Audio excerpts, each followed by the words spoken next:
প্রস্রাবের ইনফেকশনটা কি, আপনি কিভাবে কি লক্ষণ দেখে আপনি বুঝতে পারবেন? নাম্বার 1, আপনি যখন প্রস্রাব করবেন প্রস্রাব প্রচন্ড জ্বালাপোড়া করবে। আপনি যখন প্রস্রাব করবেন প্রস্রাবের পরিমাণটা কম হতে চাবে। আপনি যখন প্রস্রাবটা করবেন ক্লিয়ার প্রস্রাব না হতে পারে, তলপেটে ব্যথা করতে পারে, জ্বর আসতে পারে, খাওয়ার রুচি নষ্ট হতে পারে। আপনি যেখানে প্রস্রাব করবেন ওখানে আপনার গন্ধ হইতে পারে, দুর্গন্ধ যেটা বলে ফেনা উঠতে পারে। এগুলো হলো প্রস্রাবের ইনফেকশনের লক্ষণ। এখন প্রস্রাবের ইনফেকশন হলে আপনি করবেনটা কি, করণীয়টা কি সেটা তো জানা উচিত।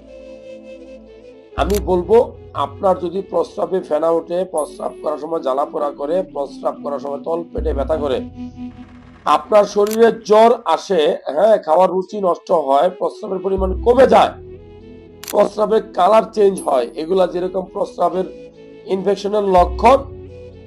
ইনফেকশনটা কি? এটা হলো যে প্রস্রাবের থলিতে বা নালীতে আপনার ব্যাকটেরিয়া বা জীবাণু ঢুকে যায়।